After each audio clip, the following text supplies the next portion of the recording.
তো এই প্র্যাকটিস সেটে 38 দাগের প্রশ্নটা কী প্রশ্ন আছে তো দেখুন। 38 দাগে একটি অঙ্ক আছে, 38 দাগ থেকে কিন্তু অঙ্ক শুরু, অঙ্ক প্রশ্ন আমরা 38 দাগের অঙ্কটা করবো।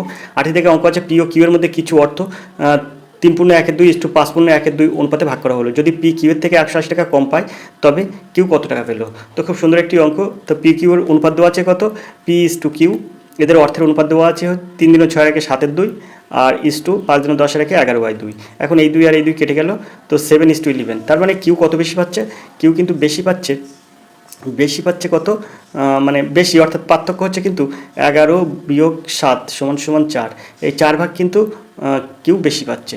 এখন এই 4 ভাগ বেশি পাচ্ছে, আমরা এখানে অনুপাতের যে ভাগটা আছে সেই ভাগটা করে মানে সেই ভাগটা ক্যালকুলেশন করে কিন্তু বলতে পারি 4 ভাগ সমান কি, 4 ভাগ বেশি পাচ্ছে মানে কি, 4 ভাগ সমান এখানে বেশি পাচ্ছে কত, এখানে বলছে পি কিউ এর থেকে 180 টাকা কম পায়, পি কিউ এর থেকে 180 টাকা কম পায়। তার মানে কি এখানে 4 ভাগ সমান 180 টাকা, 1 ভাগ সমান কত, তো 180/4, 4 ভাগ সমান 180, 1 ভাগ সমান 180/4। আর এবার যে কিউ এর কত আছে 11 ভাগ, এই যে এখানে 11 ভাগ, তাই 11 ভাগ সমান কত, 11 ভাগ সমান হয়ে যাবে, এটা 11 গুণ হয়ে যাবে। তো এটা যদি আমরা কাটাকুটি করি তাহলে 4 × 45 = 180, তা 45কে যদি 11 দিয়ে যদি আমরা গুণ করি তাহলে হয়ে যাবে 495। তো এখানে সঠিক উত্তর হবে বিদ্যাগ। আশা করি আপনারা বুঝতে পেরেছেন। আমরা চলে যাব 39 দাগের এই প্রশ্নে। 39 দাগের প্রশ্ন আছে কি তা দেখুন। 75 এর সঙ্গে কোন সংখ্যার 75% যোগ করলে উত্তর সেই সংখ্যাটি হয়, সংখ্যাটি কি। তো সংখ্যাটি আপনি মনে করুন এক্স। তো অঙ্কটা আমি এখানে সমাধান করছি, তো এখানে আমি এটা মুছে দেবো, মুছে দিয়ে এখানে সমাধান করব। তো দেখুন কীভাবে সমাধান করি। তো এর সঙ্গে যোগ করতে হবে, 75-এর সঙ্গে যোগ করতে হবে কত, সংখ্যার 75%। সংখ্যার 75% মানে 75%, এই কথার অর্থ হচ্ছে 75/100। এটা যদি আমরা কাটাকুটি করি 3 × 25 = 75, 4 × 25 100, অর্থাৎ 3-এর 4 হয়। তো আমরা বলেছি এখানে বলেছে সংখ্যার 75% যোগ করতে হবে, সংখ্যার, তার মানে সংখ্যা কত এক্স, এর মানে কি গুণ 3/4। এটা সমান কত, এটা সমান হয়ে যাবে, কিন্তু বলেছে না যে যোগ করলে সেই সংখ্যাটি হয়, তো সংখ্যাটি এক্স। তো আমরা এর পরে ক্যালকুলেশন করব। তো এখানে এই 75টা আমি এখানে রেখে দেবো, রেখে দিই, এখানে এক্স আছে এক্সট্রা দেবো, আর এটা এই সাইড নিয়ে যাবো, 3x/4 প্লাস ওই সাইড গেলে মাইনাস হয়ে যাবে। তো এখানে হয়ে যাবে 75 = 4 লসাগু। তো এখানে হয়ে যাবে 4x - 3x। তো 4x থেকে 3x বিয়োগ করলে থাকে এক্স সমান কত, এই 4 75 কত হয় 300। তো এখানে হয়ে যাবে 300। তো x সমান 300, অর্থাৎ সংখ্যাটি কত, সংখ্যাটি 300। ডিদ্দাগ হবে সঠিক উত্তর। আশা করি আপনারা বুঝতে পেরেছেন। চলে যাবো আমরা 40 দাগের এই প্রশ্নে। প্রশ্ন হচ্ছে কিছু টাকা ABC এর মধ্যে এমনভাবে ভাগ করা হলো। চলে যাবো আমরা পরের পেজে, পরের প্রশ্ন দেখবো কী আছে। এখানে মনে রাখবেন ABC, কিছু টাকা ABC এর মধ্যে ভাগ করা হলো। তো ABC এর টাকার পরিমাণ দেয়নি, কিন্তু বলেছে ABC এর মধ্যে ভাগ করা হলো কিছু পরিমাণ টাকা। তারপরে আছে যাতে A B এর দ্বিগুণ টাকা, B C এর 4 গুণ টাকা পায়, তাদের অংশের অনুপাত কত। তো এরকম অঙ্ক থাকলে আপনি কীভাবে সমাধান করবেন দেখুন। আমরা যদি এরকম এই জায়গাটা লিখে নিই A B আর C, দেখুন এখানে খুব সুন্দরভাবে অঙ্ক সমাধান করা যাবে। এরকম থাকলে আপনি সবসময় সির দিক থেকে আগে ধরবেন। তো আপনি মনে করুন সির টাকা মনে করুন 1 টাকা, সির যে মূল্য সেটাই 1 মনে করুন। সির যদি সি এর মূল্য যেটা সেটা আপনি 1 মনে করবেন। এখন এখানে বলেছে বি সি এর 4 গুণ টাকা পায়। তো বি সি যদি 1 টাকা পায় তাহলে সি পাবে কত, 4 গুণ টাকা, অর্থাৎ 4 × 1 = 4। এবারে বলেছে দেখুন এ বি এর দ্বিগুণ টাকা পায়, এ বি এর দ্বিগুণ, তা বি পেয়েছে 4 টাকা, তাহলে এ পাবে কত, দ্বিগুণ টাকা, অর্থাৎ 8 টাকা পাবে। তাহলে এটা যদি অনুপাত করি তাই 8:4:1 হয়ে যাবে। তো দেখুন এখানে 8:4:1 আসছে, সিদ্ধাগ হবে সঠিক উত্তর। এইভাবে এসব অঙ্ক সহজে সমাধান করতে হয়। চলে যাবো আমরা 41 জায়গায় এই প্রশ্ন আছে একটি ট্রেন 45 কিলোমিটার/ঘন্টা বেগে চলছে, বিপরীত দিক থেকে 5 কিলোমিটার/ঘন্টা বেগে এগিয়ে আসা এক ব্যক্তিকে ট্রেনটি 18 সেকেন্ড অতিক্রম করে, ট্রেনটির দৈর্ঘ্য কত। সুন্দর একটি প্রশ্ন। এই প্রশ্নগুলো খুব সহজে আপনি কীভাবে সমাধান করবেন দেখুন। তবে আমি সবার আগে একটা কাজ করে নেবো, এপাশে একটু জায়গা করে নেবো, নইলে হচ্ছে না, নইলে অনেকটা অসুবিধা হয়ে যাচ্ছে। তার জন্য আমরা কি করব, তার জন্য আমরা একটা পেজ অ্যাড করব। তো চলুন একটা পেজ আমরা অ্যাড করে নিই আগে, তারপরে প্রশ্ন সমাধান করছি। তো পেজে অ্যাড করার পরে আমরা চলে এলাম কিন্তু মূল প্র্যাকটিস সেটে। তো যেহেতু ট্রেন দুটি বিপরীত দিকে যাচ্ছে তাহলে আমরা এই ট্রেন দুটির গতিবেগ যোগ করব। তো এস এর মান কিন্তু সেটা হয়ে যাবে। আমরা এখানে এই প্রশ্নটা কিন্তু এস সমান d/t দিয়ে কিন্তু সমাধান করব। এস সমান d/t এই সূত্রে কিন্তু সমাধান করব। তো এস এর মানটা আমরা কী পাবো, এস এর মানটা পাবো এই, যেহেতু ট্রেন দুটি বিপরীত দিকে যাচ্ছে তাই এখানে আপেক্ষিক গতিবেগ যোগ হয়ে যাবে, 45 আর 5 50 হয়ে যাবে। তো 50 × 5/18, 5/18 করবো কেন? কারণ হচ্ছে এটা কিন্তু মানে মিটার পার সেকেন্ডে প্রকাশ করে নিলাম। এবার এইটা সমান সমান ডির মান কত? ডির মান বলেছে, দেখুন ডির মান বলেছে বার করতে হবে, ট্রেনের দৈর্ঘ্য কত সেটা বার করতে হবে, কিন্তু টির মানটা দেওয়া আছে, টির মান কত? 18 সেকেন্ড, তো এখানে 18 দিয়ে দেবো। এখন এটাকে ক্যালকুলেশন করবো, করলে আমার সমাধান হয়ে যাবে। তো এখানে যদি আমি এটাকে সমাধান করি তাহলে এই 18 আর এই 18 কেটে যায়, তাহলে 5×50, তো 5×50 কত? 250, অর্থাৎ ডি সমান সমান হয়ে যাবে কিন্তু 250। তো ট্রেনের দৈর্ঘ্য কত? 250 মিটার, অর্থাৎ ডির দাগ হবে সঠিক উত্তর। আশা করি অঙ্কটা আপনারা বুঝতে পেরেছেন। চলে যাবো আমরা 42 দাগের এই প্রশ্ন আছে এক্স এর 20% সমান সমান ওয়াই এর 30% হলে ওয়াই সমান সমান এক্স এর কত শতাংশ? তো এটা আপনি কিভাবে সহজে সমাধান করবেন দেখুন। তো এখানে বলেছে, দেখুন এখানে বলেছে এক্স এর 20%, এক্স এর 20% মানে এক্স গুণ 20/100, এটা সমান সমান বলেছে ওয়াই এর 30%, তার মানে ওয়াই গুণ 30/100। তো আমরা এখান থেকে সহজে এই 100 আর এই 100 কাটতে পারি, আর এই 0 আর এই 0 কাটতে পারি। তো এখানে লিখতে পারি 2x সমান সমান 3y, তাহলে এখানে 3y সমান সমান 2x লিখতে পারি, 3y সমান 2x লিখতে পারি, তাহলে y সমান সমান কত লিখতে পারি? 2x/3। এখন বলেছে দেখুন এখানে বলছে y সমান সমান x এর কত শতাংশ, তা y সমান সমান তাহলে x এর কত শতাংশ হবে? তো x এর কত শতাংশ সেই হিসাবে এটা কি হবে? 100 দিয়ে গুণ হয়ে যাবে, তো x গুণ 2/3 ইন্টু 100। তো এটা সমান সমান লিখতে পারি 2×100 200, 200x/3, অর্থাৎ y সমান সমান 200x/3। তো এখানে সঠিক উত্তর হলো বিদ্যাগ 200/3। বলেছে না ওয়াই সমান সমান এক্স এর কত শতাংশ, তো ওয়াই সমান সমান এক্স এর 200/3%। আশা করি অঙ্কটা আপনারা বুঝতে পেরেছেন। চলে যাবো আমরা 43 দাগের এই প্রশ্ন আছে তিনটি সংখ্যার অনুপাত 5:7:9 আর প্রথম ও তৃতীয় সংখ্যার যোগফল দ্বিতীয় সংখ্যার থেকে 49 বেশি, সংখ্যা তিনটির যোগফল কত? তো দেখুন এই অঙ্কটা খুব সহজে সমাধান করব, খুব সুন্দরভাবে এই অঙ্ক সহজে সমাধান করব।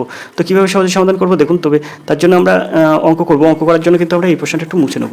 তো চলুন মুছে নেওয়া যাক, মুছে নিয়ে কিন্তু আমরা এই প্রশ্নের সমাধান করব, খুব সুন্দরভাবে সমাধান করব, সেকেন্ডের মধ্যে অঙ্ক সহজে সমাধান করব। তো বলেছে তিনটি সংখ্যার অনুপাত বলেছে 5:7:9, তো প্রথম সংখ্যা মনে করছি 5x, এটা সমান সমান প্রথম সংখ্যা, আর 7x এটা সমান সমান আছে দ্বিতীয় সংখ্যা, আর 7x এর পরে 9x এটা সমান সমান আছে তৃতীয় সংখ্যা। এখন বলেছে প্রথম ও তৃতীয় সংখ্যার যোগফল, প্রথম আর তৃতীয় সংখ্যা আমরা 5x যোগ 9x, প্রথম ও তৃতীয় সংখ্যার যোগফল দ্বিতীয় সংখ্যা থেকে 49 বেশি, দ্বিতীয় সংখ্যা কোনটা আছে? 7x, তার থেকে 49 বেশি, তো এটা সমান সমান 49। ব্যাস এখান থেকে ক্যালকুলেশন করলে অঙ্কটা আপনার বেরিয়ে যাবে। তো 9/14 থেকে 7x বাদ দিলে থাকে 7x, তো এটা সমান সমান 49। তাহলে x সমান সমান কত? x সমান সমান হয়ে যাবে 7। তো x এর মান 7 হলে এই প্রথম সংখ্যাটা আছে 5x, তাহলে প্রথম সংখ্যাটা কত হবে? 5×7=35, দ্বিতীয় সংখ্যাটা কত হবে? 7×7=49, তৃতীয় সংখ্যাটা কত হবে? 7×9=63। তো এখানে বলেছে দেখুন সংখ্যা তিনটির যোগফল কত, মানে উত্তর চাইছে সংখ্যা তিনটির যোগফল কত, তাহলে কত হবে সংখ্যা তিনটির যোগফল? 9×14 আর 3 17, 7 হাতে 1, 6×7 7 4 11, 11 আর 3 14, অর্থাৎ 147। তো এখানে হয়ে যাবে কিন্তু এর দাগের সঠিক উত্তর 147। আশা করি আপনারা বুঝতে পেরেছেন। আমরা চলে যাবো পরের প্রশ্ন কী আছে দেখবো, তার জন্য প্রশ্নটা একটু উপর দিকে তুলব। 44 দাগের একটা অঙ্ক আছে, দেখুন খুব সুন্দর একটা অঙ্ক আছে। 44 দাগের 160 এর 15% এর সঙ্গে কত যোগ করলে 240 এর 25% সমান হয়? তো 160 এর 15%, তো 160 গুণ 15/100, এর সঙ্গে কত যোগ করলে? তো আমি মনে করছি এর সঙ্গে আমরা x যোগ করছি, যোগ করলে যোগফল 240 এর 25% সমান হয়, 25/100 হয়। এখন এটাকে আমরা ক্যালকুলেশন করব। তো এই শূন্যটা আর এই শূন্যটা কাটবো, আর এখানে 3×5 15 করবো, আর এখানে 5 দিনও 10 করবো, 2 আর এই 2 আর এই 16 কাটবো, 8 হবে। তো 3 8 24, তো এখানে 24 প্লাস এক্স, আর এখানে হয়ে যাবে কিন্তু 4×2500, আর এখানে হয়ে যাবে 4×60 240, তো এটা সমান সমান 60। তো এক্স সমান সমান তাহলে কী হবে? 60 বিয়োগ 24। তাহলে এখান থেকে যদি আমরা বিয়োগ করি তাহলে কত হবে? 4 এর কত হলো 10, 6 হলো 10, 7 1 2 3, 3 আর কত হলো 6 6 36। তো আশা করি অঙ্কটা আপনারা বুঝতে পেরেছেন। এর সঠিক উত্তর হবে কিন্তু 36, বিদ্যা হবে সঠিক উত্তর। আপনি মনে করছেন এত সহজ অঙ্ক পড়বে না, হ্যাঁ এরকম সহজ অঙ্কই কিন্তু ওয়েস্টবেঙ্গল পুলিশ পরীক্ষায় পড়বে, কারণ ওয়েস্টবেঙ্গল পুলিশ পরীক্ষায় কিন্তু তেমন বেশি জটিল অঙ্ক পড়ে না, খুব কম কিন্তু জটিল অঙ্ক পড়ে, অঙ্ক পড়ে কিন্তু সহজ। তো অঙ্ক যদি আপনি প্র্যাকটিস না করেন, সে জেনারেল স্টাডিজ হোক আর ইংলিশ হোক, অঙ্ক হোক বা অন্যান্য বিষয় হোক, আপনাকে প্র্যাকটিস করতে হবে। প্র্যাকটিস সেট নিয়মিত প্র্যাকটিস করলে আপনার সুফল আসবে। আপনি মনে করছেন যে আমি পড়বো, শুধু আপনি পড়ে কিন্তু কিছু করতে পারবেন না, যদি না আপনি সময়ের মধ্যে প্র্যাকটিস সেট সম্পূর্ণ করেন। অর্থাৎ আপনাকে ধরতে হবে 1 ঘন্টার মধ্যে আমি এই প্র্যাকটিস সেটটা সম্পূর্ণ করতে দেবো। আর চাইলে এর পিডিএফ আপনারা পাবেন, তবে আপনারা আমার সঙ্গে কন্ট্যাক্ট করুন। কন্ট্যাক্ট করলে এইসব প্রশ্নের প্র্যাকটিস সেট আমার প্র্যাকটিস সেট আকারে করা আছে, সেগুলো আপনাদের জন্য দিয়ে দিতে পারবো।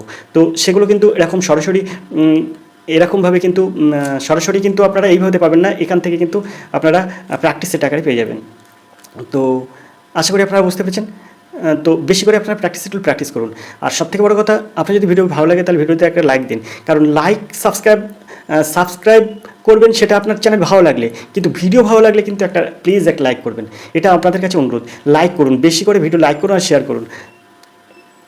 তো আমরা দেখব পরের অঙ্ক আছে 45 দাগের অঙ্ক।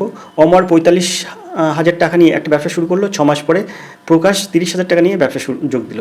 বছরের শেষে কী অনুপাতে লভ্যাংশ বণ্টিত হবে? তো খুব সুন্দর অঙ্ক। 45,000 টাকাটা অমর নিয়ে একটা ব্যবসা শুরু করলো, 6 মাস পরে প্রকাশ এত টাকা নিল। তাহলে বছরের শেষে যেহেতু লভ্যাংশ অনুপাত বার করতে হবে, তাহলে এই 45,000কে আপনি 12 দিয়ে গুণ করুন। তাহলে এটা হচ্ছে অমরের মূল অমর, আর এখানে আছে প্রকাশ। তাহলে ওদের অনুপাত হয়ে যাবে এরকম 45,000 ইন্টু 12 ইস্টু প্রকাশের আছে 30,000। কতদিন খেটেছে? 6 মাস, এই 6। তো এখানে যদি আমরা ক্যালকুলেশন করি তাহলে কী হবে? 5 × 7 0 হাতে 6, 4 × 8 40 7 6 54, তো 540, অর্থাৎ তারপরে এই 3টি শূন্য বসে গেল।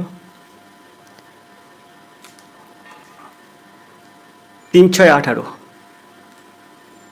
তো এখানে এই 3টি শূন্য, এখানে 4টি শূন্য কাটলাম, এখানেও কিন্তু 4টি শূন্য কাটলাম। তো এখানে 3:1 হবে, 3 8 54, তো 3:1, অর্থাৎ অমর এবং প্রকাশের লভ্যাংশের অনুপাত হয়ে যাবে 3:1। তো দেখুন এর দেখা হবে সঠিক উত্তর 3:1। আশা করি আপনারা বুঝতে পেরেছেন। আমরা চলে যাবো 46 দাগের এই প্রশ্নে। তো চলুন প্রশ্নটা কী আছে দেখবো, তার জন্য প্রশ্নটা একটু উপরের দিকে তুলব।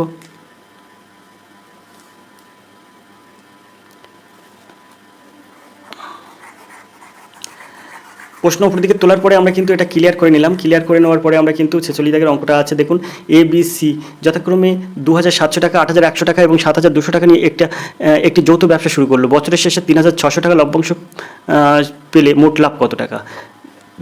তো বি পাচ্ছে কিন্তু বছরের শেষে 3,600 টাকা লভ্যাংশ পেলে মোট লাভ কত টাকা? তো খুব সুন্দর অঙ্ক। তো এদেরকে আমি মূলধনের অনুপাতটা বার করে নিই আগে। মূলধনের অনুপাত হবে A:B:C। তো এটা হবে 2,700 = 8,100 = 7,200। এখন এই শূন্য এই শূন্য এই শূন্য এই শূন্য এই শূন্য এই শূন্য, 9 দিয়ে কাটলে 3 × 27, 81 টাকা 9 দিয়ে কাটলে 9 × 81, আর 72 টাকা 9 দিয়ে কাটলে 8 × 72।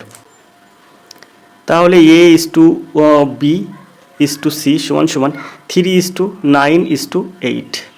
তো আমি মনে করছি মোট লাভ x টাকা, মোট লাভ মনে করছি x টাকা। এখন x গুণ বির আনুপাতিক ভাগার কত? কারণ x টাকার থেকে কিন্তু বির যে আনুপাতিক ভাগার, বি পেয়েছে কত? 3,600 টাকা। তো বির আনুপাতিক ভাগার কত? বির আনুপাতিক ভাগার হয়ে যাবে 9 এই 9 আছে বির, 9টা উপরে যাবে, আর 3 আর 9 12 আর 8 20 হয়ে যাবে নিচে। এইটা সমান কত? মোট লাভ হচ্ছে x টাকা, তার থেকে বি পাচ্ছে x গুণ 9/20 টাকা। আমরা বির লাভ x ধরে পাচ্ছি এই টাকা, আর এখানে বলছে বি লাভ পাচ্ছে 3,600 টাকা। তো আমরা এই 3,600 টাকাটা এখানে দিয়ে দেবো। এখন x সমান এখান থেকে খুব সহজে বের করে নেবো। তো 3,600 গুণ 20/9, এটা হবে 400, আর x সমান হয়ে যাবে কিন্তু 8,000। অর্থাৎ আপনারা বুঝতে পারেন মোট লাভ আমি x ধরেছিলাম, তো x এর মান কিন্তু 8,000 টাকা বার করলাম। তো 8,000 হবে সঠিক উত্তর। আশা করি অঙ্কটা আপনারা বুঝতে পেরেছেন, সিদ্ধা হবে সঠিক উত্তর। মোট লাভ যেহেতু বলেছে বছরের বি যদি 3,600 টাকা লভ্যাংশ পেলে মোট লাভ কত, তো মোট লাভ হবে 8,000 টাকা। তো এখানে সিদ্ধা হবে সঠিক উত্তর। আশা করি অঙ্কটা আপনারা বুঝতে পেরেছেন। চলে যাবো 47 দাগের এই প্রশ্নে। তো 47 দাগের অঙ্কটা আমরা এখানে সমাধান করব। তো খুব সহজভাবে সমাধান করব, তবে দেখবো তার আগে পড়ে কী আছে। তো 47 দাগের যে অঙ্কটা আছে সেটা করার জন্য আমরা যেটা একটু মুছে নিলাম। এখন দেখবো আমরা 47 দাগের এই অঙ্কটা। দেখুন 47 দাগের অঙ্কটা কী সুন্দরভাবে সহজে সমাধান করব। এ 2,100 টাকা মূলধন দিয়ে একটা ব্যবসা শুরু করে, 4 মাস পরে বি তার সঙ্গে ওই ব্যবসায় যোগ দেয়। বছরের শেষে উভয় একই পরিমাণ টাকা লভ্যাংশ পেলে বি কত টাকা নিয়ে ব্যবসায় যোগ দেয়? একটা জিনিস সবসময় মনে রাখবেন, এই অঙ্কটা নিমেষে সহজে সমাধান করব, একদম 1 সেকেন্ডের মধ্যে। তবে সবার আগে এরকম প্রশ্ন থাকলে আপনি কোন দিকটা মন দেবেন জানেন? আপনি এই জায়গাটায় যখন লেখা থাকবে যে বছরের শেষে উভয়ের একই পরিমাণ টাকা লভ্যাংশ পেল, তখন আপনারা একটা জিনিস মাথায় নিয়ে আসবেন, দুজনের মূলধন কিন্তু সমান হতে হবে, তাহলে সে লভ্যাংশ কিন্তু তার সমান পাবে। তো এখানে যেহেতু এ আগে টাকা দিয়েছে 2100, বি দিয়েছে 4 মাস পরে, তাই এমন টাকা দিয়েছে যে এর যে টাকাটা খেটেছিল সেই টাকাটা পরিমাণ আর বির যে টাকাটা দেবে সেই টাকার পরিমাণ কিন্তু একই হয়ে যাবে। তো সেটা বার করতে গেলে আপনি কীভাবে সহজে সমাধান করবেন? তো এখানে যে অপশানগুলো আছে দেখুন, এখানে যে অপশানগুলো আছে অপশান থেকে আপনি সহজে সমাধান করতে পারবেন। একটা অপশান আছে 300, একটা আছে 4120 টাকা, একটা আছে 3150 টাকা, আর একটা আছে 3600 টাকা। তো এখানে বি কত টাকা জমা দিয়েছে, তাই সেই অপশানগুলো এখানে কিন্তু আছে। এখন আমি কিন্তু আপনাদের বারবার বলে দিয়েছি বছরের শেষে উভয় একই পরিমাণ টাকা লভ্যাংশ পাবে তখনই সম্ভব যখনই উভয়ের মূলধন সমান হবে। তো প্রথম যে 2100 টাকাটা দিচ্ছে যে 2100 টাকাটা প্রথমে দিচ্ছে, এই টাকাটা ওর কতদিন খাটছে? 12 মাস খাটছে। তাই আপনি এটাকে 12 দিয়ে গুণ করুন। 12 দিয়ে গুণ করলে কত হবে? 12 1 12, 2 হাতে 1, 12 2 24 আর 1 25, 25,200 টাকা। এখন এই 25,200 টাকাটা বিট টাকা তখনই সম্ভব যদি এর পরিমাণে টাকা ও বার করতে পারে। এখানে বলেছে 4 মাস পরে বি তার ব্যবসায় যোগ দিচ্ছে, 4 মাস পরে। তার মানে বিট টাকাটা কতদিন খাটবে? 4 মাসটা চলে গেল 12 মাসের থেকে, তাহলে থাকবে 8 মাস। সেই 8 মাসটা কিন্তু বিট টাকা খাটবে। তাই কি হবে? বি সমান সমান আপনি কি করবেন? আপনি 25,200কে 8 দিয়ে ভাগ করুন। ভাগ করলে দেখুন কত হয়। 3 8টা 24 আর 1 দাও 25, 12 থাকে, 8 1 8 আর 4 দাও 12, 40 থাকে, 5 8 40 আর এই শূন্যটা বসে যায়। কত বেরোলো? 3150। দেখুন সিদ্ধা গাছের সঠিক উত্তর। সুন্দরভাবে এসব অঙ্ক সমাধান করা যায়, তাই না? এই অঙ্ক কোনো আপনার খাটাখাটনি করতে হবে না। এইসব অঙ্ক দেখে আপনার মাথা ঘুরে যাবে, কিন্তু অঙ্ক সহজ অঙ্ক। তো আশা করি অঙ্কটা আপনারা বুঝতে পেরেছেন। আমরা চলে যাবো পরের প্রশ্নে। তবে 47 দাগের সঠিক উত্তর হবে কিন্তু সিদ্ধার্থ। চলে যাবো পরের প্রশ্নে। পরের প্রশ্ন কী আছে দেখব। দেখুন 48 দাগের একটা প্রশ্ন আছে। এ ও বি যথাক্রমে 3,000 টাকা 4,000 টাকা নিয়ে একটা ব্যবসা শুরু করে। ব্যবসা চালানোর জন্য লভ্যাংশ থেকে প্রতি মাসে 10 টাকা হিসেবে মাইনে পায় আর বাকি লভ্যাংশ মূলধনের অনুপাতে বণ্টিত করে। কোনো এক বছরে মোট 390 লভ্যাংশ পেল, বি কত টাকা পাবে? তো এই অঙ্কটাও খুব সহজে আমি সমাধান করব। তো সবার প্রথমে আমি এ আর বি এর মূলধনের অনুপাত বার করব। তো A/B এদের মূলধনের অনুপাত কি হবে? তো 3:4। এটা আর আপনার এক্সট্রা করে আর দিলাম না, 3:4 হবে। এই 3টে শূন্য কাটবে, 3টে শূন্য কাটবে। এখন যদি আমরা দেখি এর লভ্যাংশ, মানে অঙ্কের হিসাবে এর লভ্যাংশ কত পাচ্ছে? এর লভ্যাংশ পাবে এটা সমান সমান হয়ে যাবে আপনার 10 টাকা করে কতদিন নিচ্ছে? 12 মাস যোগ। এবার বলছে যে 12 মাস 10 টাকা হিসেবে নিচ্ছে আর যোগ এখানে বলছে যে 10 টাকা হিসেবে মাইনে পাবে আর বাকি লভ্যাংশ মূলধনের অনুপাতে বণ্টিত হয়। তা আমি বাকি লভ্যাংশটাই এক্স ধরছি। এক্স ইন্টু মূলধনের অনুপাতে ভাগ হয়, মূলধনের অনুপাতে বণ্টিত হয় অর্থাৎ 3/7। এর অনুপাতে ভাগার দিয়ে গুণ করে দেবো 3/7। এ পর্যন্ত আমরা রেখে দিলাম। এখানে আপনার বলছে দেখুন কোনো এক বছরে মোট 390 টাকা লভ্যাংশ পেলে বি কত টাকা পায়। ঠিক আছে, তাহলে আমি এখান থেকে খুব সহজে একটা জিনিস ক্যালকুলেশন করে বার করতে পারি। সেটা হচ্ছে শর্তানুসারে 12 10 কে 120 যোগ 3x/7 এইটা সমান সমান 390। এখন 3x/7 এটা রেখে দেবো, 390 বিয়োগ 120 করে দেবো। এখানে 3x সমান সমান কত করব? তো এখান থেকে 120 থেকে 390 থেকে 120 বাদ দিলে থাকবে 270। 270-এর সঙ্গে যখন 7 গুণ করবো তখন 7 7 49, 9 হাতে 4, 7 দিন 14 আর 4 18, তো 1890 হবে। তো x সমান সমান এখান থেকে আমরা সহজে বার করতে পারবো কি 1890/3। তো এখানে করবো কি 3 6 18 আর 3 3 90, অর্থাৎ x সমান সমান আমরা পাচ্ছি কি x সমান সমান পাচ্ছি 630। তাহলে আমরা এখান থেকে কিন্তু x এর মানটা পেয়ে গেলাম। x এর মানটা আমরা কি ধরেছিলাম? এখানে x এর মানটা কিন্তু লভ্যাংশ ধরেছিলাম। এই যে x এর মানটা কিন্তু লভ্যাংশ ধরেছিলাম, তো x এর মান পাচ্ছি কিন্তু 630। এখন b বলছে b কত টাকা পাবে, তাই 630 টাকা যদি লভ্যাংশ হয় এর থেকে b এর আনুপাতিক ভাগার কত হবে? 4/7। এই যে এ আর বি এর মূলধন অনুপাত আমি এই যে দিয়েছি, তো এখানে 7 9 63, তো হয়ে যাবে 4 9 36 অর্থাৎ 360 টাকা। তো বি লভ্যাংশ কত পাচ্ছে? বি লভ্যাংশ পাচ্ছে কিন্তু 360 টাকা, অর্থাৎ বিদ্যাক হবে সঠিক উত্তর। আশা করি আপনারা বুঝতে পেরেছেন। বিদ্যাক হবে 48 দাগের সঠিক উত্তর হবে বিদ্যাক। চলে যাবো আমরা 49 দাগের এই প্রশ্নে। প্রশ্ন আছে 6 বছর পর সুদে 6 বছর পর সুদে আসলের 30% হলে কত বছর পর আসলের সমান হবে? তো দেখুন অঙ্কটা আমি কিভাবে সহজে সমাধান করি। তো তার জন্য এই জায়গাটায় আমি মুছে নিচ্ছি। দেখুন এই অঙ্কগুলো খুবই সহজ, এই অঙ্কগুলো দেখতে দেখতেই এর নিমেষে সমাধান হয়ে যাবে। দেখুন 6 বছর পর সুদে আসলে 6 বছর পর সুদে আসলের 30% হচ্ছে, সুদে কিন্তু আসলের 30% হচ্ছে। তার মানে কি? তার মানে আপনার আসল যদি 100 টাকা হয় তাহলে সুদে আসলে আপনার হচ্ছে 130 টাকা। তাহলে সুদ হচ্ছে কত? সুদ সমান সমান কিন্তু এটা বিয়োগ করলে হয়ে যাবে 30 টাকা। ওই 130 থেকে আপনি 100টা বিয়োগ করুন, তাহলে এখানে হয়ে যাবে কিন্তু 30 টাকা। তা সুদ কিন্তু আপনার হবে 30 টাকা। এখন সুদ যদি 30 টাকা হয় তা 6 বছরে কিন্তু সুদ হচ্ছে 30 টাকা। তাহলে 6 বছরে সুদ 30 টাকা। তাহলে 1 বছরের সুদ কত? 1 বছরের সুদ 30/6 সমান সমান 5 টাকা। 1 বছরের সুদ 5 টাকা। তাহলে ক বছরে আসল সুদ ছিল আপনার 100 টাকা, আর এখানে বলছে কি যে কত বছরের সুদে কত বছর পরে আসলের সমান হবে, সুদ কত বছর পরে আসলের সমান হবে। তার মানে কি? আসল যদি 100 টাকা হয় তা কত বছর পরে সুদ আর 100 টাকা পাওয়া যাবে?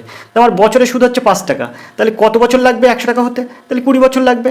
100কে আপনি এই 5 দিয়ে ভাগ করে দেবেন, তাহলে এখানে হয়ে যাবে 20 বছর। 20 বছর কিন্তু আপনার ওই টাকাটা সুদ হতে লাগবে। অর্থাৎ 20 বছর পরে সুদ আর আসল সমান হয়ে যাবে, অর্থাৎ আসল 100 টাকা আর সুদও আপনার 100 টাকা হয়ে যাবে। 20 বছর লাগবে, অর্থাৎ 49 থেকে সঠিক উত্তর হবে 20 বছর। তো এখন আমরা অপশানে দেখি অপশানগুলো কী আছে। তো অপশান দেখার জন্য আমরা এদিকে একটু সরাবো। তো দেখুন এখানে কিন্তু আপনার আছে 20 বছর, এর দাগের হবে সঠিক উত্তর। 20 কিন্তু এর দাগে আছে, তো এর দাগে হবে সঠিক উত্তর। চলে যাবো আমরা পঞ্চায়েত দাগের এই প্রশ্নে। প্রশ্ন হচ্ছে প্রথম 9টি মৌলিক সংখ্যার গড় কত? প্রথম 9টি মৌলিক সংখ্যা হচ্ছে 2 যোগ 3 যোগ 5 যোগ 7। 7-এর পরে আপনার আছে 7-এর পরে 11, 11-র পরে 13, 13-র পরে 17, 17-র পরে 19, 19-এর পরে 23। তো 1টা 2টো 3টে 4টে 5টা 6টা 7টা 8টা 9টা। তো এটাকে যোগ করব, যোগ করার পরে ভাগ করব কত দিয়ে? বলেছে গড় কত, তাই 9 দিয়ে ভাগ করে দেবো। তো এটা যোগ করলে কত হয়? তো এটা যোগ করলে হয়ে যায় কিন্তু 100। 100কে 9 দিয়ে ভাগ করলে হয়ে যায় 11 পূর্ণ 1/9, অর্থাৎ সিদ্ধাক হবে সঠিক উত্তর। আশা করি আপনারা বুঝতে পারছেন। এখানে এই পঞ্চায়েত দাগের সঠিক উত্তর হবে সিদ্ধাক। চলে যাবো আমরা 51 দাগের এই প্রশ্নে। তো 51 দাগের প্রশ্ন কী আছে? পরপর 5টি জোড় সংখ্যার গড় 10 হলে মাঝের সংখ্যাটি কত?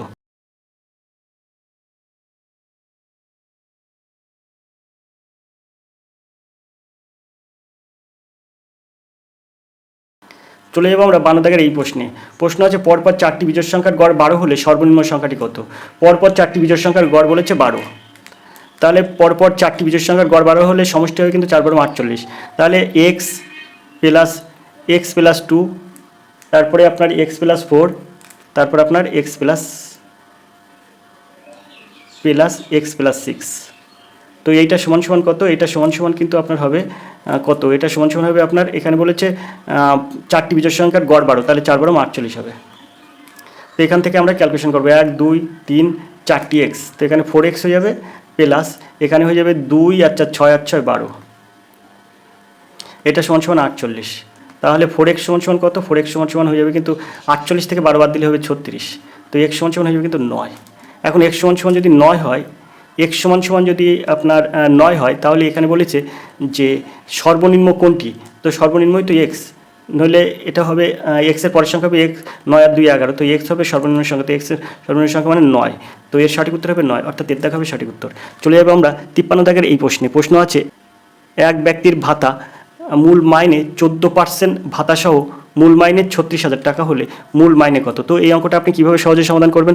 তো এই অঙ্কটা খুব নিমেষে সহজে সমাধান করে দেবো, তবে তার জন্য এখানে একটু আমি মুছে নেওয়ার পরে আমি এটা সহজে সমাধান করে দিচ্ছি। দেখুন তো এখানে উত্তর চাইছে মূল মাইনে কত টাকা। তা মূল মাইনে আপনি মনে করুন x টাকা হচ্ছে মূল মাইনে, যোগ এবার বলেছে দেখুন ডিএ ভাতা পাবে মূল মাইনের 140%, তার মূল মাইনের 140% মানে x এর 140%, তো x গুণ 140/100। এবার এইটা সমান সমান কি? এইটা সমান সমান আপনার হয়ে যাবে কিন্তু 36,000 টাকা। তো এখানে আপনার এখানে দিয়ে দিলাম, এটা সমান সমান হয়ে যাবে 36,000, অর্থাৎ 36-এর পিছনে 3টি শূন্য। তো এবার আপনি কি করবেন? তো এখানে x যোগ এখানে এই শূন্য আর এই শূন্য কাটবে, আর এখানে 7 দিন ও 14 আর এখানে 5 দিন ও 10, অর্থাৎ 5 হয়ে যাবে। তো এখানে হয়ে যাবে 7x/5। এখন এটা সমান সমান 36,000 টাকা। এখন এখান থেকে যদি আমরা ক্যালকুলেশন করি তাহলে সহজেই পাবো 12x সমান সমান এই 5 আর 36 গুণ করে দেবো। তো এখানে গুণ করে দিলে হয়ে যাবে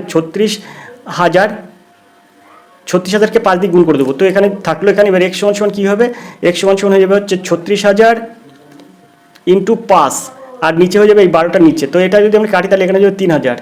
এখন x সমান সমান কত হবে, 3 × 5 = 15,000। তো এর সঠিক উত্তর হবে কিন্তু 15,000, অর্থাৎ এই এর দাগ হবে সঠিক উত্তর 15,000। বলেছে না এখানে মূল মাইনে কত টাকা, তা মূল মাইনে কিন্তু 15,000 টাকা, এর দাগ হবে সঠিক উত্তর।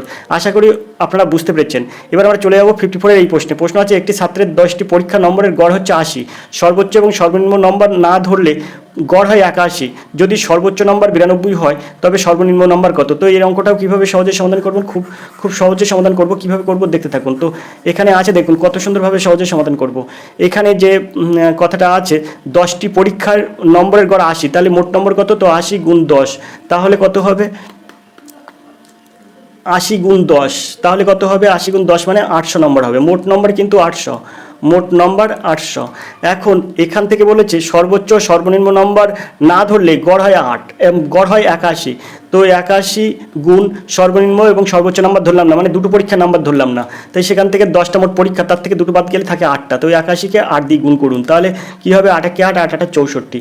ব্যাস, এত নাম্বার কিন্তু আপনার 8টা পরীক্ষায় 81 নাম্বার গড় হলে মোট নাম্বার হবে কিন্তু 8টা পরীক্ষা মোট নাম্বার হবে কিন্তু এত 648। এবার 800 থেকে এটা বিয়োগ করুন, বিয়োগ করলে কত হয়, 8 আর কত হলে 10, 2 হলে 10, 7 1, 4 5, 5 আর কত হলে 10, 5 হলে 10, 7 1, 6 আর 7, 7 আর কত হলে 8, 1 হলে 8, অর্থাৎ 152 হয়। এই 152 নম্বর কিন্তু আপনার মানে এই 152 নম্বর কিন্তু বাকি আছে 800 নম্বরের থেকে। তো এই 152 নম্বরের মধ্যে সর্বোচ্চ এবং সর্বনিম্ন নম্বর আছে, সর্বোচ্চ এবং সর্বনিম্ন নম্বর কিন্তু এই 152-এর মধ্যে আছে। এবার এখান থেকে বলেছে সর্বোচ্চ নম্বর 92, তা 92টা আপনি বিয়োগ করুন, বিয়োগ করলে কত হয় 2 × 3 = 0, আর 9 আর কত হলে 15, 6 হলে 15, 60। তাহলে কিন্তু আপনার এই যে 60টা থাকছে, এই 60টাই কিন্তু আপনার সর্বনিম্ন নম্বর। এখানে বলছে সর্বনিম্ন নম্বর কত, তো 60টা হবে সর্বনিম্ন নম্বর, অর্থাৎ আপনার এখানে দ্বিতীয় হবে সঠিক উত্তর। আশা করি অঙ্কটা আপনারা বুঝতে পেরেছেন। তো আমরা চলে যাবো পরের প্রশ্নে। পরের প্রশ্ন দেখবো কী আছে, 54 দাগের প্রশ্ন। তবে 54 দাগের প্রশ্নটা আমরা একটু উপরের দিকে তুলবো। 54 দাগের যে প্রশ্নটা, পরের প্রশ্ন দেখবো 55 দাগের প্রশ্ন। 55 দাগের প্রশ্ন কী আছে সেটা আমরা দেখবো, তবে তার জন্য প্রশ্নটা একটু উপরের দিকে তুলবো। তো 55 দাগের যে প্রশ্নটা আছে দেখুন, একটি ফল বিক্রেতা তার সব আপেলের 40% আপেল বিক্রি করে 420টি আপেল অবশিষ্ট আছে, মোট আপেলের সংখ্যা কত।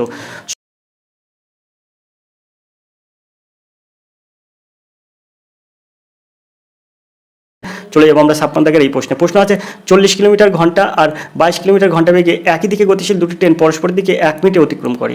প্রথম ট্রেনটির দৈর্ঘ্য 125 মিটার হলে দ্বিতীয় ট্রেনের দৈর্ঘ্য কত। খুব সুন্দর অঙ্ক এবং সহজে নিমেষে সমাধান করবো। দেখুন এখানে খুব সুন্দরভাবে সমাধান করবো S = d/t সূত্রের সাহায্যে। তো S = d/t এই সূত্রটা আমরা এখানে ব্যবহার করবো, S = d/t এই সূত্রটা ব্যবহার করবো। এখন যেহেতু এরা দুজনে একই দিকে যাচ্ছে, এদের আপেক্ষিক গতিবেগ কিন্তু যোগ হয়ে যাবে। যোগ হলে কত হবে 40, আর এদের আপেক্ষিক গতিবেগ কিন্তু বিয়োগ হয়ে যাবে। বিয়োগ হলে কত হবে, এদের আপেক্ষিক গতিবেগ তখন 22 থেকে 40 বাদ দিয়ে থাকবে 18। তো 18কে কী করবো, 18 কিমি/ঘন্টা, সেটাকে আমরা মিটার/সেকেন্ডে প্রকাশ করতে গেলে কী করবো, 5/18 দিয়ে গুণ করে দেবো। 5/18 দিয়ে গুণ করলাম। এবার আপনার এখানে কী হবে, ডি এর মান কত, এস এর মান আমরা বার করলাম, ডি এর মান কত। তো বলেছে কি দ্বিতীয় ট্রেনের দৈর্ঘ্য কত মিটার, একটা ট্রেনের দৈর্ঘ্য 125 মিটার বলেছে, তো 125 মিটার আমরা দেবো, যোগ দ্বিতীয় ট্রেনের দৈর্ঘ্য কত, তো দ্বিতীয় ট্রেনের দৈর্ঘ্যটা আমরা ধরবো, অর্থাৎ এক্সটা ধরবো এখানে, বাই টি। এখানে S = d/t, ডির মানটা দিয়ে দিলাম। আর টির মানটা কত, টির মান এখানে এই যে 1 মিনিট, 1 মিনিট সমান কত 60 সেকেন্ড, কারণ এখানে আমরা মিটার/সেকেন্ডে করছি, তো এখানে 60টা দিয়ে দেবো। এখন এখান থেকে আমরা ক্যালকুলেশন করবো। তো এই 18 কেটে যাবে, তো এখানে হয়ে যাবে কিন্তু 5 থাকবে, 5কে 60 দিয়ে যদি গুণ করি তাহলে 5 × 7 = 300 হয়ে যাবে। 300 হয়ে গেলে এখানে 125 যোগ x থাকবে। তাহলে এখান থেকে আমরা খুব সহজে বলতে পারি 300 বিয়োগ 125, দ্বিতীয় ট্রেনের দৈর্ঘ্য হয়ে যাবে কিন্তু 175। আশা করি আপনারা বুঝতে পেরেছেন। 300 থেকে 125 বিয়োগ করলে 175 থাকে, দ্বিতীয় ট্রেনের দৈর্ঘ্য কিন্তু হয়ে যাবে 175 মিটার, অর্থাৎ বিদ্যা হবে সঠিক উত্তর। কত সুন্দরভাবে এই অঙ্ক সহজে সমাধান করা যায়। 57-এর অঙ্কটা আছে দেখুন, একটি বাক্সে 1 টাকা 50 পয়সা 25 পয়সা মুদ্রার সংখ্যার অনুপাত 1:2:4। ওই বাক্সে মোট 393 টাকা থাকলে মোট কতগুলি মুদ্রা ছিল। তো অঙ্কটা খুব সহজে আমি সমাধান করব। কিভাবে সহজে সমাধান করব দেখুন, এখানে বলেছে মুদ্রার সংখ্যার অনুপাত আছে 1:2:4, অর্থাৎ 1 টাকার সংখ্যা আছে একটি, তারপরে 50 পয়সার সংখ্যা আছে দুটি, 25 পয়সার সংখ্যা আছে 4টি। তাহলে এইখানে যদি 25 পয়সার সংখ্যা 4টি হয়, আর 2 টাকার সংখ্যা এই 50 পয়সার সংখ্যা 2টি হয়, 1 টাকার সংখ্যা যদি 1টি হয়, তাহলে এদের মূল্যের অনুপাত কত হচ্ছে। তো এখানে কিন্তু মোট সংখ্যা হচ্ছে কত সেটা আমরা দেখব। তো এই 1 টাকার সংখ্যা 1টি, ঠিক, একটি 1 টাকা সমান কিন্তু 1 টাকা। এখানে বলেছে দুটি, এখানে বলছে না মুদ্রার সংখ্যার অনুপাত, তো মুদ্রার সংখ্যা দুটি হলে দুটি কী আছে, দুটি আছে কিন্তু 50 পয়সা, তা 2.50 সমান সমান কিন্তু কত, 2.50 মানে 1 টাকা। এবার এখানে বলছে দেখুন 4.25, তো এখানে 4.25, 4.25 সমান কত, সেখানেও কিন্তু 1 টাকা। তাহলে এখানে যে 1:2:4 অনুপাতে মুদ্রার সংখ্যা আছে, সেই মুদ্রার সংখ্যা মোট সংখ্যা কটি হচ্ছে, 2 এর আগে 3 আর 4 7। এখন এই সাতটি মুদ্রা, এখন এই যে 7টি মুদ্রা, এই 7টি মুদ্রার মূল্য কত হচ্ছে, 7টি মুদ্রার মূল্য হচ্ছে কত, 1 1 2 এর আগে 3 টাকা। 7টি মুদ্রার মূল্য 3 টাকা হচ্ছে। তাহলে এবার এখান থেকে আমি খুব সহজে সমাধান করব। 3 টাকা মূল্য হয় 7টি মুদ্রায়, 7টি মুদ্রা, 3 টাকা মূল্য হচ্ছে 7টি মুদ্রা।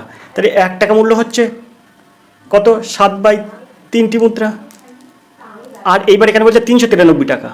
তাহলে 393 টাকা ওই নিয়মে করে দিলাম। 393 টাকা হলে কটি মুদ্রা হবে, তো 7 গুণ 393 ওপরে, আর নিচেই যাবে 3। তাই এই 3 আর এই 393 কাটলে 3 1 3, 3 3 9, 3 1 3, তো হচ্ছে কত, 131কে যদি 7 দিয়ে গুণ করি তাহলে হবে 917। তো 917 এর সঠিক উত্তর, অর্থাৎ দ্বিতীয় দেখাবে সঠিক উত্তর। অঙ্কটা কীভাবে সহজে সমাধান করলাম বুঝতে পারলেন। তো খুব সুন্দরভাবে এসব অঙ্ক সহজে সমাধান করা যায়, যে কোনো অঙ্ক খুব সহজে সমাধান করা যায় যদি আপনি মোটামুটি প্র্যাকটিস করেন। তো এই 57 দাগের পরে এবার দেখবো আমরা 58 দাগের এই অঙ্কটি। তবে 58 দাগের যে অঙ্কটি আছে সেটা দেখুন, 58 দাগের অঙ্ক নেই, 58 দাগের যেটা আছে সেটা হচ্ছে রিজনিং। তো আমরা আজকের ভিডিও এই পর্যন্ত করব, কারণ আমরা আগের ভিডিওতে আমরা জেনারেল স্টাডিজ করেছি, আর এই ভিডিও আমরা অঙ্কের ভিডিও সম্পূর্ণ করলাম। যে অঙ্কগুলো এই প্র্যাকটিস সেট আছে সেই অঙ্কগুলো সমাধান করলাম। এছাড়া রিজনিংয়ের প্র্যাকটিস সেট, রিজনিং এবং বাকি ইংলিশের প্র্যাকটিস সেট কিন্তু সম্পূর্ণ করব আগামী ভিডিওয়। তো রিজনিংয়ের এবং ইংলিশের প্রশ্নের সমাধান পেতে অবশ্যই চ্যানেলটির দিকে নজর রাখুন এবং চ্যানেল সাবস্ক্রাইব করে পাশে থাকুন। তো আমরা এবার দেখবো 51 দাগের এই অঙ্কটি, কারণ এই অঙ্কটি করার সময় সাউন্ডটা ডিস্টার্ব হয়েছিল, তার জন্য অঙ্কটা আমি সাউন্ডটা আপনাদের ক্লিয়ার করে দেখাতে পারিনি, তার জন্য অঙ্কটা আবার করছি। আর 51 দাগের অঙ্ক এবং এছাড়াও নিচে আরেকটা অঙ্ক কিন্তু সাউন্ড ডিস্টার্ব হয়েছে, তার জন্য অঙ্কটা আমি আবার করে দিচ্ছি। দেখুন এখানে বলছে 5টি জোড় সংখ্যার গড় 10 হলে মাঝের সংখ্যাটি কত। তো এই অঙ্ক, এরকম অঙ্ক থাকলে আপনি সহজে সমাধান করবেন। এখানে যেহেতু বলেছে 5টি জোড় সংখ্যার গড় 10, তো এরকম অঙ্ক থাকলে আপনাকে যে গড় আছে 10, সেই 10টা অর্থাৎ মাঝের সংখ্যা কত নির্ণয় করতে বলেছে, মাঝের সংখ্যা সেই 10টাই ধরবো। 10 হচ্ছে মাঝের সংখ্যা হয়ে যাবে। তো এর আগের সংখ্যা কত, এর আগের সংখ্যা 10-এর আগের জোড় সংখ্যা, যেহেতু বলেছে 5টি জোড় সংখ্যার গড়, তো 10 যদি মাঝখানের সংখ্যা হয় তা আগের জোড় সংখ্যা কত, আগের জোড় সংখ্যা কিন্তু 8। পরের জোড় সংখ্যা কত, পরের জোড় সংখ্যা হবে কিন্তু 12। 8-এর আগের জোড় সংখ্যা কত, 8-এর আগের জোড় সংখ্যা কিন্তু 6। 12-র পরের জোড় সংখ্যা কত, 14। এখন এখানে বলেছে 5টি জোড় সংখ্যার গড় 10, মাঝের সংখ্যাটি কত। তো 5টি জোড় সংখ্যার গড় যদি 10 হয়, তাহলে 5টি জোড় সংখ্যার গড় 10 হলে 5টি জোড় সংখ্যার যোগফল কত হবে, 5 10 50। তো আমি দেখব এইগুলোর যোগফল 50 হয় কিনা। তো দেখুন এখানে 6 যোগ 8 যোগ 10 যোগ 12 যোগ 14, তো কত হচ্ছে, 8 আর 6 14, 14 আর 10 24, 24 আর 12 36, আর 14 50 হচ্ছে, তো 50। তো মোট 50 হচ্ছে। তাহলে মাঝের সংখ্যাটি কত, মাঝের সংখ্যাটি কিন্তু 10। আশা করি আপনারা বুঝতে পেরেছেন, দেখাবে সঠিক উত্তর। অঙ্ক এরকম থাকলে এইভাবে এই অঙ্কগুলো সহজে সমাধান করতে হয়। এবার আমরা চলে যাব পরের প্রশ্নে। অন্য যে প্রশ্নটায় সাউন্ডটা ডিস্টার্ব হয়েছে সেই প্রশ্নে চলে যাব। তো চলুন, সেটা হচ্ছে নিচের দিকের অঙ্ক আছে। যে দুটি অঙ্ক সাউন্ড ডিস্টার্ব ছিল তার মধ্যে 55 দাগের অঙ্কটিও কিন্তু সাউন্ড ডিস্টার্ব ছিল। 55 দাগের অঙ্ক আছে, একটি ফল বিক্রেতা তার সব আপেলের 40% আপেল বিক্রি করেও 420টি আপেল অবশিষ্ট আছে। মোট আপেলের সংখ্যা কত। তো আপনি এখানে মোট আপেলের সংখ্যা ধরুন, মোট আপেলের সংখ্যা আপনি মনে করুন 100টি, আপনি ধরেছেন 100টি। তো 100টির 40% আপেল বিক্রি হয়ে গেছে, তাহলে অবশিষ্ট আছে কত, তাহলে অবশিষ্ট আছে কিন্তু, অবশিষ্ট কটা আছে, 100টা আপনি কিনেছিলেন, তাতে 40% নষ্ট হয়ে গেছে, মানে 40টা নষ্ট হয়ে গেছে। তাহলে 40 বিয়োগ করে দিলাম, তাহলে 60টি কিন্তু অবশিষ্ট আছে। এই যে অবশিষ্ট আছে কটা, আপনার 60টি অবশিষ্ট আছে। আপনি 100টা আপেল কিনেছিলেন, 40% আপেল বিক্রি হয়ে গেছে, তাই কিন্তু আপনার 60টি আপেল অবশিষ্ট আছে। তা আপনার 100 ধরে 100টি কিনেছিলেন, তাই আপনার কাছে অবশিষ্ট আছে 60টি। কিন্তু ওরা বলছে না, ওদের কাছে অবশিষ্ট আপেল আছে 420টি, তা ওদেরটা আর আপনারটা সমান হয়ে যাবে। তো এটা সমান সমান 400। তাহলে একটা আপেল সমান সমান কত, একটা আপেল সমান সমান একে 60 দিয়ে ভাগ করুন, তা কত হবে, 7টি। তো একটা আপেল সমান 7টি আপেল। তাহলে আপনি কিনেছিলেন কটি আপেল, মনে করেছিলেন 100টি আপেল। তো 100টি আপেল সমান কত? 100টি আপেল সমান 7 গুণ করে দিন, তাহলে 7 100 700, অর্থাৎ ডিপ হবে সঠিক উত্তর। আশা করি অঙ্কটা আপনারা বুঝতে পেরেছেন। দুটো অঙ্কই কিন্তু সহজ। সাউন্ড স্টেপের জন্য এই অঙ্কটা এখানে করলাম। তো এই ছিল আজকের ভিডিও।